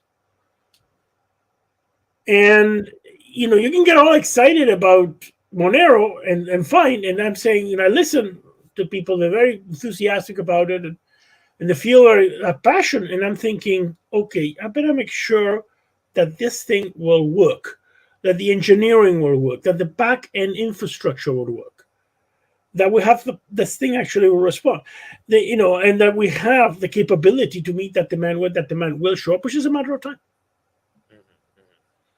And that's kind of how I feel about this. If you prevent it from growing, well, how are you going to have a social impact? You're not. Yeah, definitely. It's I know it sounds boring and unexciting in some ways, but you have to have that capability to actually do what you're going to try to do. The other side is to create the use cases, to have the ability to spend your Monero. Right now, what can you buy? This is I think where the community has to get active and create outlets where we can spend. Oh, I agree, but I mean, I'm saying the fundamental thing that stymied Bitcoin is not that there wasn't a use case. There was certainly a use case for it, is that it was crippled by the inability to transact on chain. I mean, I remember in 2013, I used to live in Prince George at the time, driving down to Vancouver and meeting a lot of members of the Bitcoin community. And they had a lot of restaurants, a lot of businesses around Vancouver that were accepting Bitcoin. No, one of these businesses today are doing it. Why? Because it's just impossible to do. So you have to have the ability to deliver what you promise. You got to have the ability to transact for a fraction of a cent or a cent. And if you cannot do that, then you get everybody excited about something. And then when it comes to actually delivering, the chain can't handle it. Well, it fizzles. And that's exactly what's happened with Bitcoin. And so Monero, I think it's the critical element. I think right now I'm comfortable to the point that it's a matter of time. Just technology will put Monero in a position of being able to basically replace Visa, for example. Not right away, but definitely within 10 to 20 years, absolutely. That's where I see the situation. So we have that capability. If we get everybody excited, a decade from now, we're not going to have those businesses taking Monero. Sorry? No. All good points. Oh, good. Oh, no, yes. I just think it was a sound issue. Is it a sound issue? Nope. No, you're good. We still hear you. Okay, good. So this is what I'm saying. I mean, we can all get and develop, and that's great. And what I'm comfortable now, which I wasn't with Bitcoin in 2013, by the way, is that if that happens, Monero will be able to deliver that promise, and that a decade from now, those businesses will still be taking Monero and building on that infrastructure. And that's the comfort level that I have. And actually, I would say after this hard fork, I am really comfortable that that's the case. That's great. That's the most bullish thing I've heard all day. So it's like, okay, I listen, go out, do these things, because unlike Bitcoin in the past, yeah, you can build on that. This thing is solid enough right now that it can handle the blockchain, the technology on the blockchain, the scaling capability, etc., can handle over time the growth. It may have a few little glitches, but we can handle it. And that's the comfort level that I have. And honestly, with Bitcoin in 2013, I did not have that comfort level. That's one thing I just want to bring up too. But while I have everybody, every day I've been sending out, even the day of our wedding, tipping everybody, even the day of the wedding. I've always done it, but now I've made it a point to do it daily, and just forcing myself to do it through in my daily life, and just letting you get. I mean, it's super easy to do. You got to be, you got to be clear with what you're telling people. But other than that, it's like, it's kind of a no-brainer. Everybody knows crypto right now. Everybody knows crypto. Everybody has a smartphone. Everybody knows how to download apps at this point. Everybody knows that crypto potentially has some value. Most people don't really understand it. They know that Bitcoin, people got super wealthy off of Bitcoin. So when you're, going through your daily life and you tell somebody, hey, I want to give you a tip. Do you mind if I give it to you in cryptocurrency in Monero? You'd be surprised. I mean, every single person I've asked, I've gotten them to do it. And I just get them to download, Monero.com wallet. I use that one just because it's Monero only, and I don't have to explain that there's different cryptocurrencies. And in one step, they're creating a wallet. So to ArticMine's point, that's what we have to work on now, which is circular economy. We built it. Now we need them to come, and Monero's ready. So it's just something you can do on your own, just in your daily life. You get the waiter to do it. You get, whatever, you go to the barber, you get the barber to do it. I got the woman working at the laundromat to do it. Anybody where you're spending money. Just did you do it today? I'm just happy that the acai, the girl works on the acai counter. I hooked her up 2 days ago. I sent her a Monero tip. Then I went back in today, got my acai bowl. She gave me a better acai bowl than ever. The tips work, guys. People like, especially here in New York. She hooked me up. And then, she was like sitting, like she was ready for the Monero tip at that point. She was like sitting there, like, give me the Monero. And I was like, all right, take out your wallet. Bam, Monero tip. I'm just glad the tips will clear the network and get mined. Yeah, that's it.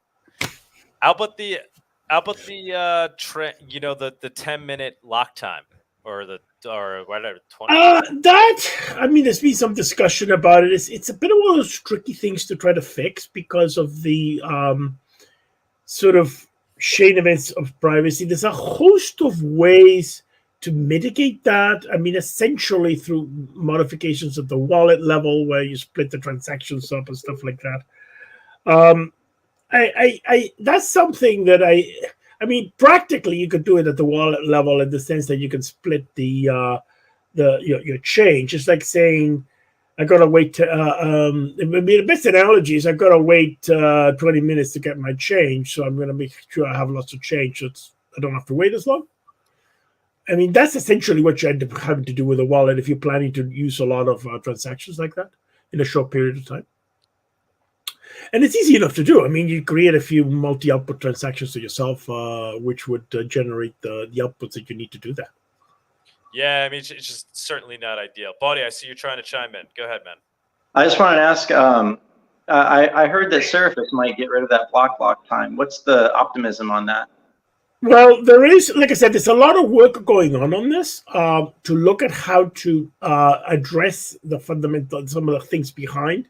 How do you, and there is a lot of work going on this. I don't have the specifics of what would be happening, but it's definitely that is one of the options there. The questions are, for example, if you increase the ring size drastically, say, which is a Seraphis is going to break about 64 or even 128, then you have the opportunity to allow some transactions to be chained and then mined at once and not breach the privacy, because you can sort of delay it for a few transactions. So you can do things like that. So Seraphis, I think, will open more opportunities to do things where you kind of allow a certain you allow a few transactions to be chained together, and then you force them into a more private transaction. Those are options. There are trade-offs. Why not get the community consensus? So yes, I would say Seraphis even will create the tools that will allow some more options in that respect. Even if all it does is just increase the if you increase the ring size drastically, then you do open the door to say, okay, maybe we want to allow this small chain of transactions to be linked together because we're going to make them for stronger after the third or fourth transaction. I mean, so there's options there. So yes, I'm optimistic that solutions are coming down the pipeline, if that's your answer, in a general sense. But to the specifics, I think it's a bit too soon to get into details. And not only that, we have a solution, but that we also have a consensus to do that. Which is important. Just to be clear, I don't think so. Seraphis maybe makes it slightly easier, but it doesn't really address the core problem. So it's not really the case that Seraphis has a solution to address this. It's that it might, like, through one of the implementations, it could mitigate the downsides of one of the approaches that's being considered. But to be clear, I don't want to set people's expectations incorrectly. There are still really, I would say quite poor privacy trade-offs with trying a different method. So I know that there is a discussion where, like, there's a GitHub issue, for example, and some people are like, oh, well, we can't compromise on privacy, but we want to have this two-tier solution. I mean, you're inventing two different types of output tiers. You're literally able to identify which type of tier they are. That does have privacy drawbacks. So I just need to make sure people understand that the current best idea has mitigated privacy drawbacks. But again, to be clear, there is a privacy degradation. And if people want this UX trade-off, they're going to take a loss in privacy, which ultimately is not a good thing. So it is a difficult discussion to have, and it probably won't go through with Seraphis. It's going to have to be because of something else in addition, in my opinion. That's a very valid point. And what I'm saying, there's some mitigation there, but there are definite privacy trade-offs. And then this is the question that, A, are we willing to do them? And are we going to get the community consensus? I'm not even sure of that. And on top of the fact, well, the main mitigation that I can see with someone like Seraphis in many respects is you're making significantly larger ring sizes. So the sort of chain effect of something like that could be somewhat mitigated. But again, it's not a simple problem in many ways. And in many respects, just breaking up the outputs may be actually be a simple, practical solution that one can do right now for this kind of stuff. To be honest. I mean, one option is that we could just even, again, with caveats, we can just shrink the lock time from like 10 blocks to, let's say, 5, right? So then instead of a 20-minute lock time, you have a 10-minute lock time. Now, again, there are trade-offs with that, but that might be a more reasonable set of trade-offs than other choices, for instance. So it's a very complicated problem, and I wish I could just give people an easy, Seraphis fixes this type of solution, but it's just, this will remain one of the biggest disadvantages in Monero compared to other coins for many years, I feel. I remember talking with someone on Reddit. One of the devs were saying that it's the lock time isn't a privacy issue. It's for chain reorganizations. It's stability. The problem with the lock time is that you want to make sure that you have stability, the probability of reorganizations on the chain. It's a stability problem, and that's the main reason why that's there in the first place.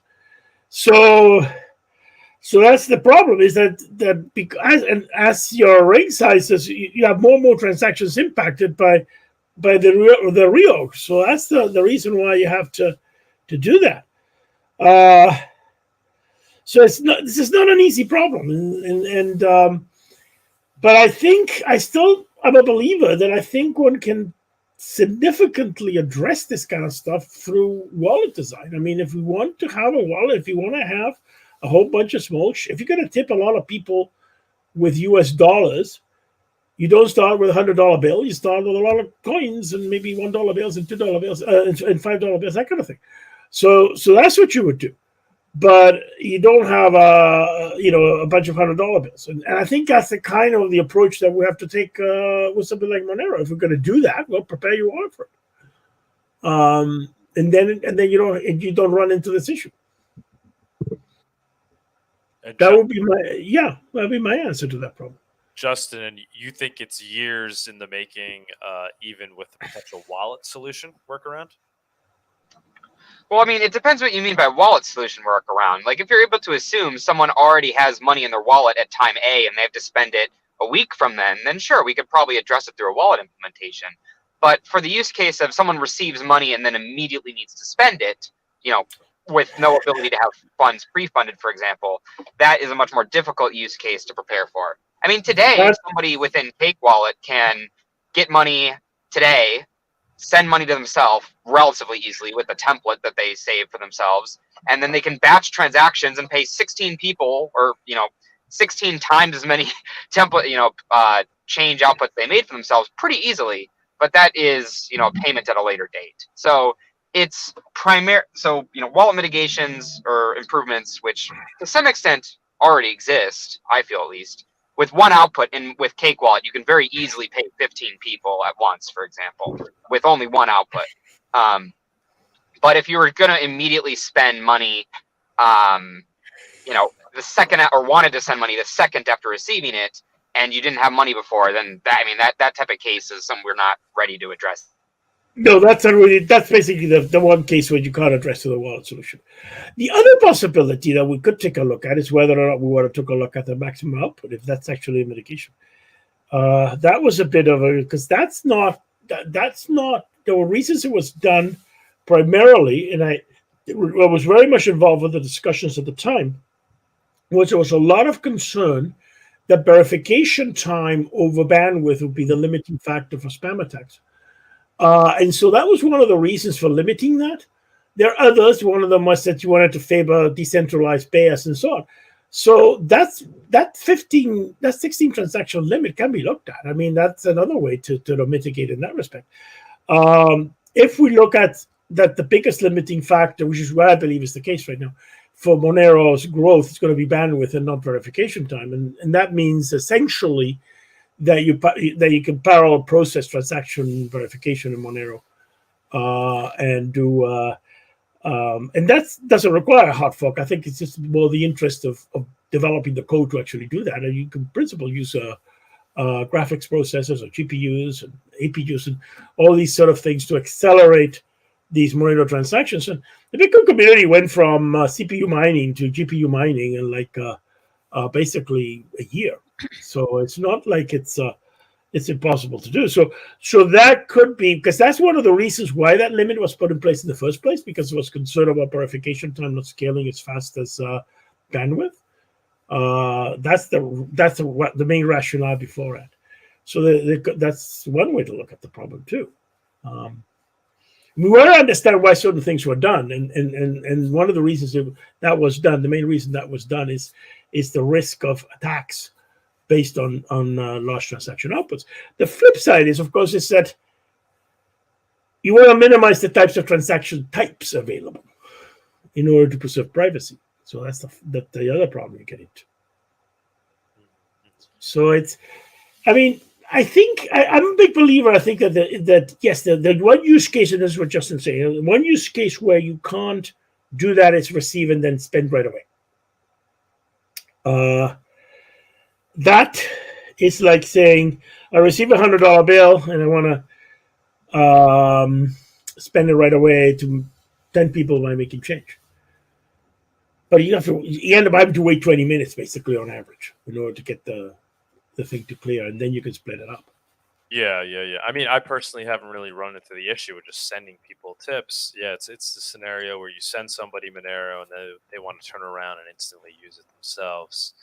And they don't have any Monero at all. They know they have the Monero. They don't have the ability to actually access another Monero to do that. Because that's the scenario. I have run into that issue once or twice where I've given people change in Monero for coffee that we're selling, and then told them they can go send the tip in Monero to the farmers, and now they're sitting there and they're waiting because I just sent them their change in Monero, but they don't have the ability to then go turn around and send it.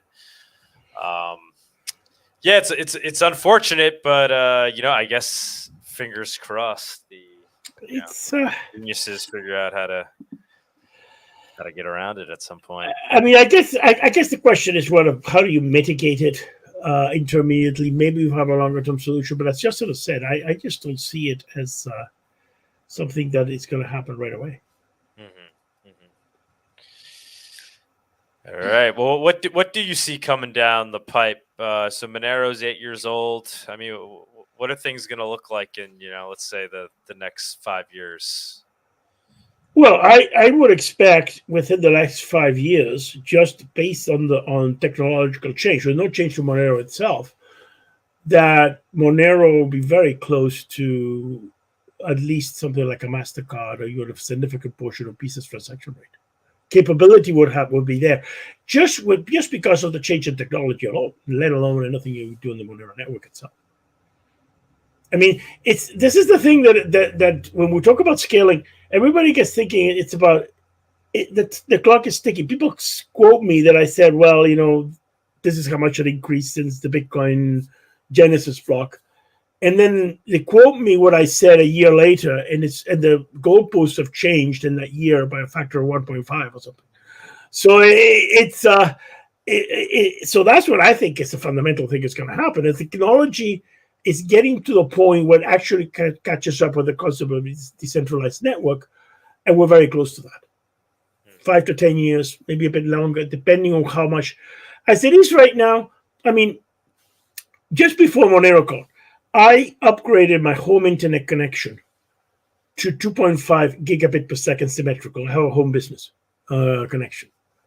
From what I had before was 1 gigabit down and about 700 megabit up. When I moved in to this house in 2018, the best I could get is about 1 to 2 megabit up. And it's the upward bandwidth that really determines what you can do with Monero. So technology is moving, whether we like it or not. And Monero is positioned to take advantage of it. That's the simple reality. Yeah, excellent talk at the conference, by the way. Oh, thank you. I really had enjoyed the opportunity to meet with people, to discuss with people, and so on, and to learn a lot too. And but yeah, I mean, it's at the point, I think, from a scaling perspective, where with this hard fork, I really feel comfortable that we're at the point where we're ready for. Let's say what happens if, for example, a major credit card network is attacked by a foreign government, for example. We could have a significant role in dealing with the aftermath or something like that. Wow. I mean, because that's the kind of questions we need to ask. I mean, what happens if, let's say, for example, Visa gets attacked to the point it gets crippled and suddenly, they can't transact? Can we be part of the solution? Because people are going to not be able to pay for food and groceries and stuff and whatever. And I'm saying part of the solution. Anybody who wasn't at the conference, once again, we'll be posting all the content. So anyway. Highly recommend you listen to ArticMine's talk. Arctic, I'm sorry we weren't able to give you more time too up on the Absolutely. No, that was fine. Yeah, no, that was perfect. All good. I mean, the conference was really good. It was a phenomenal success. And and I think it was, a lot of the concept worked very, very well. I was really pleased with it. It has to be done over multiple days in the future. I mean, but laugh. Exactly. I mean, like, I was exhausted at the end of that day. I'm sure. That's a good sign. That's a good sign. It's a good sign because everybody wanted to talk because it's working, because I achieved what I went there to do. So, I was kind of like, yeah, let's take it back to Monero Run for a moment. Body or Bogdanoff, do we know if there's any exchanges that basically are slowing things down? They're not giving people their Monero right now. Is anybody kind of keeping up with that? In the past week, definitely different exchanges have multiple exchanges have opened and closed. Having technical issues with their withdrawals. Today, I don't think there was as much problems as there was in the week leading up to it. Polonix is still not withdrawing or depositing Monero. I mean, I'm looking at the site right now. Yeah, Polonix is they've been down for about a day and a half. As far as Polonix has been the most consistently inconsistent, right? They've been shut down. It seems like for the longest, and it's hard to say sometimes because we're having to go off of anecdotal reports. We're having to try and make inferences. There was a period of time where Binance said that they were open for withdrawals, but then we had multiple reports of people saying, "Hey, I tried to withdraw and it was rejected." So they kind of like cycle these rejections. There was one person that, they had like, I want to say it was 1,000 Monero, and they were getting rejected. Like, they had a list. The screenshot was like maybe 10 or 15 just rejection. And this guy was just hammering at it. He's like, "No, give me my Monero." So that was pretty cool to see someone really, taking it to them like that.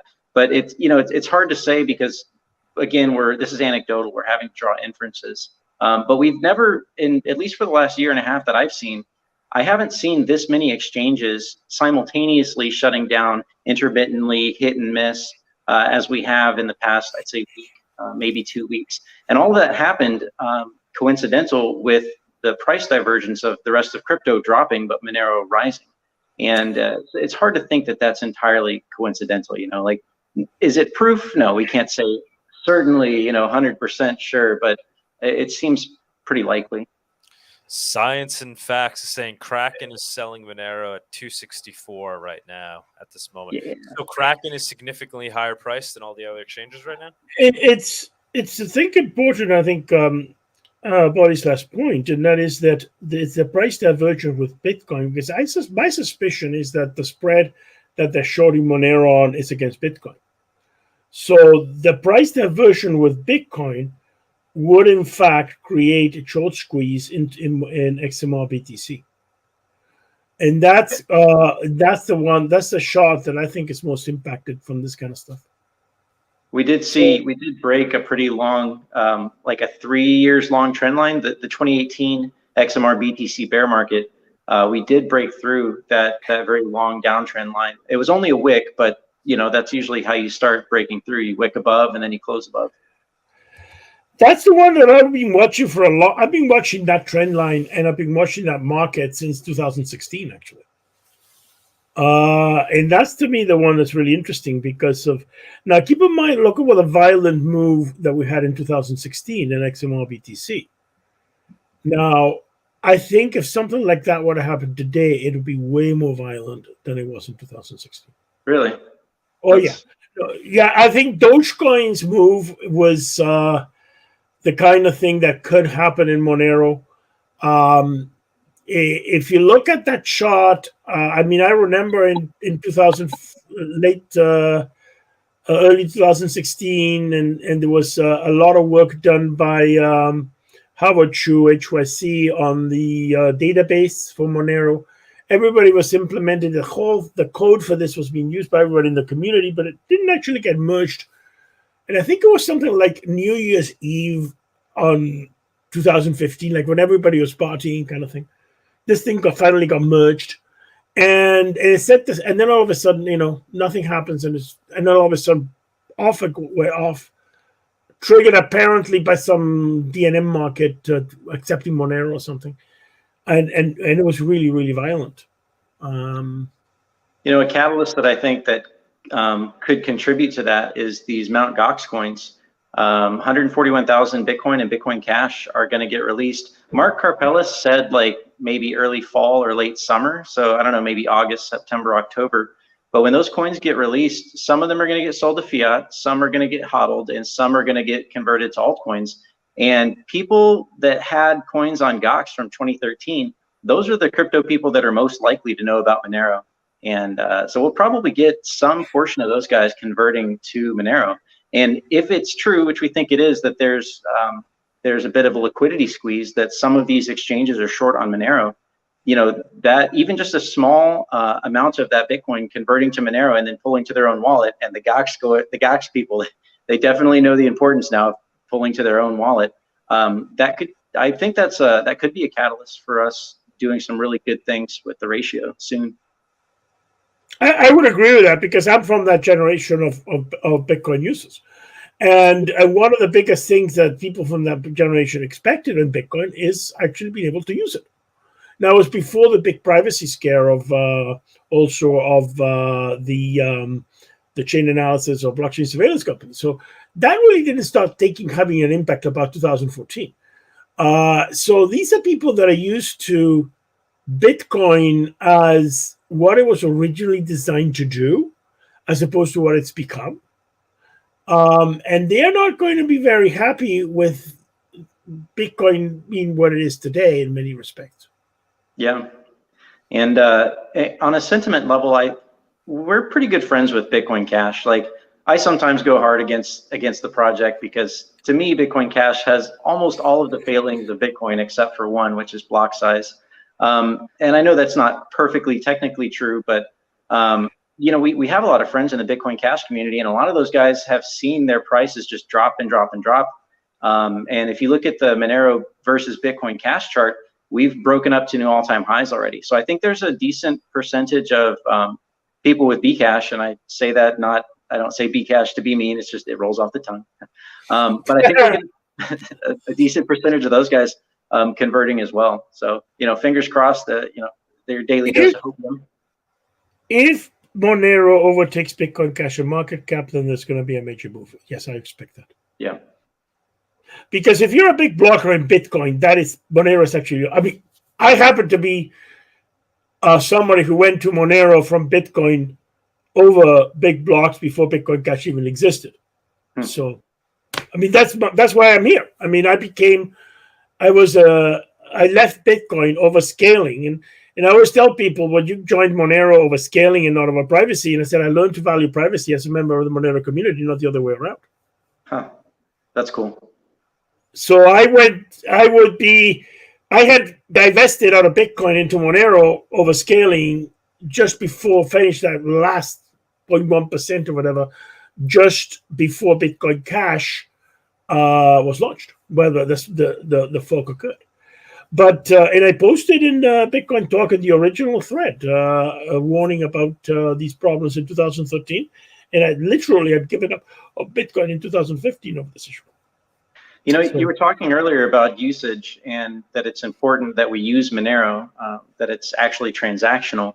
And you know, I think we all watched as the sort of transformation of you know, digital cash into digital gold. And you know, they say, oh well, number's going to go up more if we try to be digital gold. And maybe on the short timeline, over the course of a few years, that was true. But if you actually look at the market cap of cash versus gold, you know, gold is what, maybe 15 trillion, maybe a little bit more with the recent pump. You know, so if you're trying to be digital gold and you're trying to steal some of that market cap from gold, there's really kind of a ceiling, because the market has already placed a value on the speculative nature of a bearer monetary asset, and it's about $15 trillion, maybe $20 trillion. But the market, like the M2 monetary supply, so all checking, cash, time deposits less than a year, money market, that's 27 trillion US dollars, and that's just the United States, right? That doesn't count Europe and China and all the other economies of the world. Plus, you've got the United States treasuries and bonds, which are traded as a type of cash across the world. So the market for being money is vastly, multiple orders of magnitude larger than the market cap of a speculative bearer instrument or digital gold. So, that's, as the years go on, I think it'll start to become more clear that your upper limit for market cap is not going to, it's not going to happen because of being digital gold, but it'll happen because of being a real usable currency. So, Monero seems to be well positioned to continue on over the long term in that regard. Well, I kind of feel that actually when it comes to cash, and if you want to withdraw cash out of a bank and move it around efficiently, gold is already way more efficient than physical cash. I mean, if you actually look at the weight of an ounce of gold and at the same amount of weight in US $100 bills, the gold coin is a lot lighter and easier to carry around than the equivalent amount of $100 bills. So I think that's changed in the last 20 years. There's a comment here, if Monero scales to do transactions at level of Visa, MasterCard, will be theoretically save on fees using XMR compared to using Visa, MasterCard? The answer is yes, especially if you're using credit cards internationally. And quite significantly. For example, if I were to buy with Canadian dollars and convert to US dollars using a credit card for a transaction in the United States, you have to pay the merchant's fee, and you also have to pay a spread on the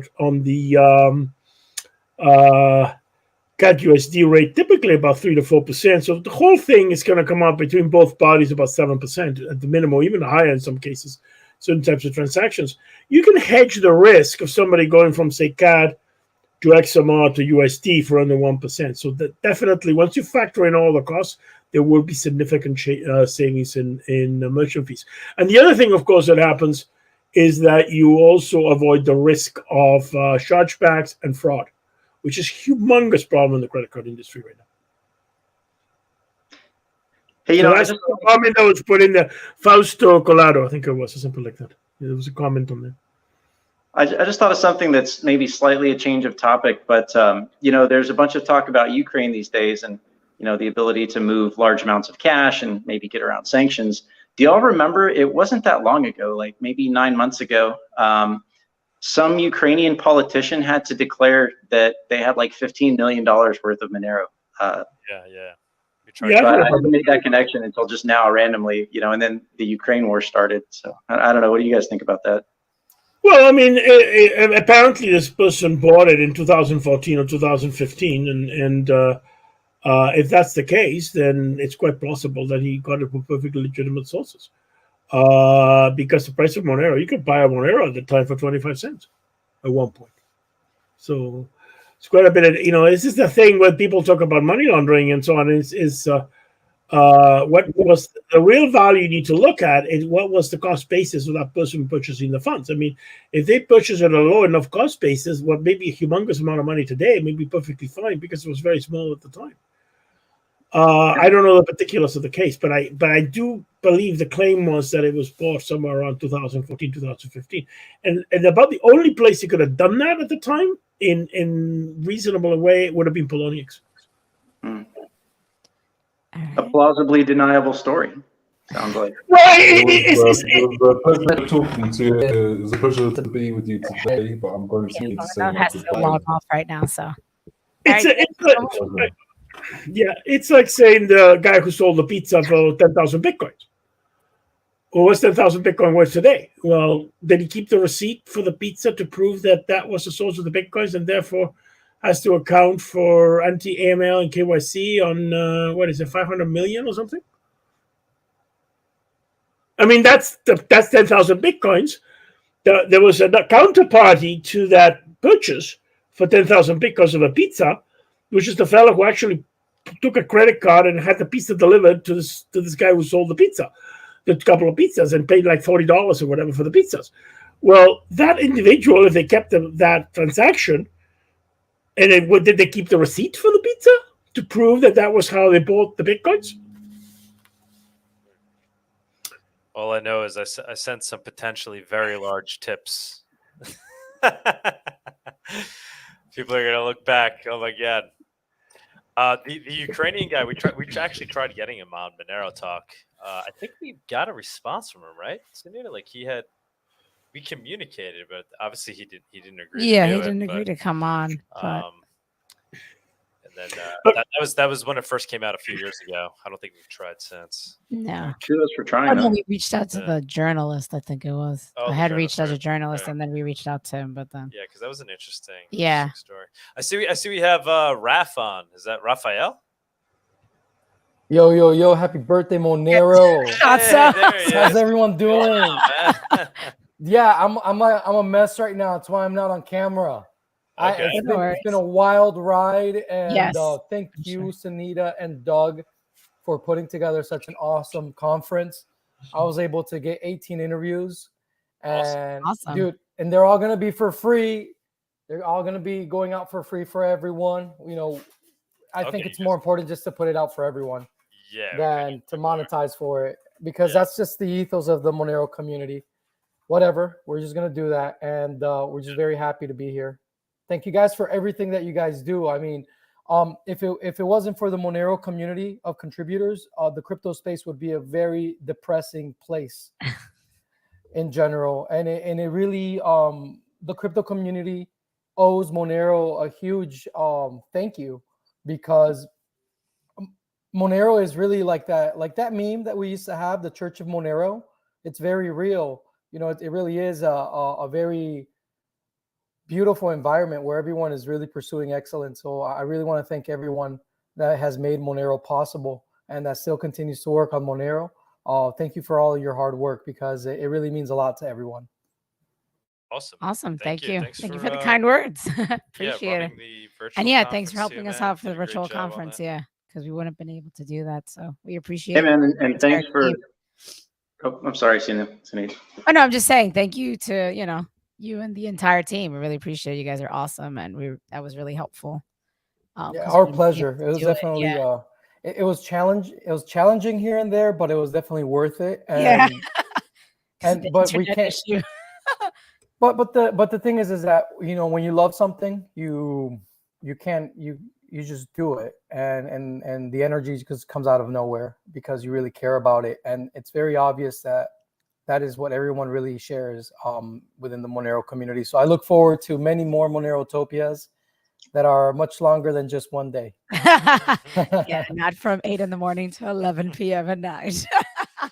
And yeah, thanks, Raf, for arranging the virtual conference. I was part of it right from the beginning to the end. I think I really enjoyed it. So thank you so much. Yes, you're very welcome. I'm really happy we're able to do that for you guys. I hope that we're able to do it even better next time. And yeah, just the interviews are amazing. I interviewed ArticMine. That was an amazing interview.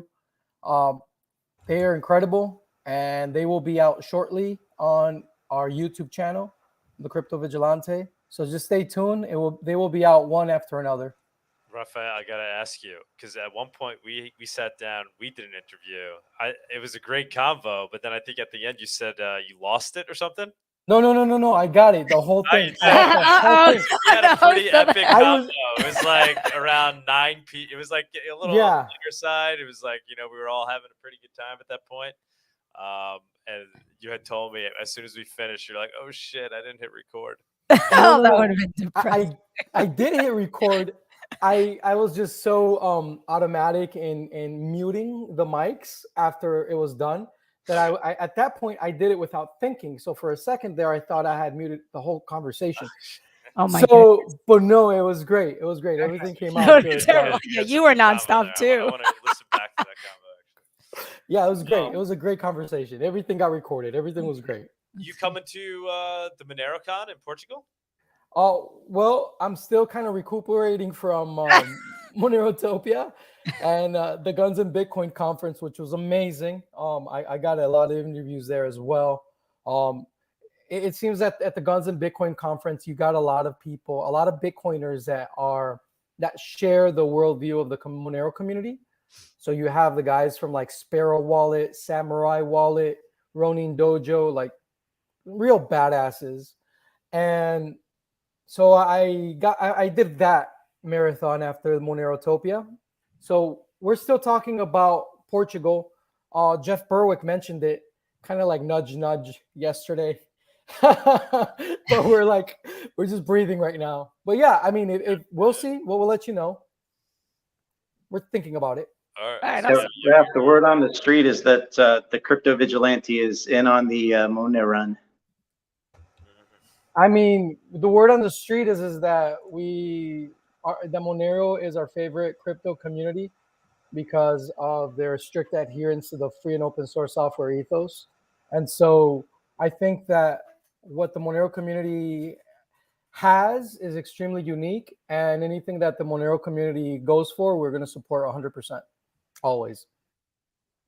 Cool. Yeah, someone on Reddit said that you guys were helping out on your end, so that's cool. Yeah, definitely. Anything that we see that the Monero community doing, it's almost like the Monero community just moves. It's really spontaneous in the way that things happen, but it really is. Yeah, I mean, you guys are doing things right because you guys check your egos at the door. Everyone does, and that's very beautiful. I don't experience that anywhere else in crypto. That the Monero community really checks their ego at the door, and it's about pursuing excellence first and foremost. Speaking of checking ego at the door, we weren't at Guns and Bitcoin because they booted us from the conference, but I won't even go into that, which is just absurd. But Ralph, oh my God, no, we want you to go into that. That sounds like a juicy story. Yeah, we were their first press partner, and then they canceled us.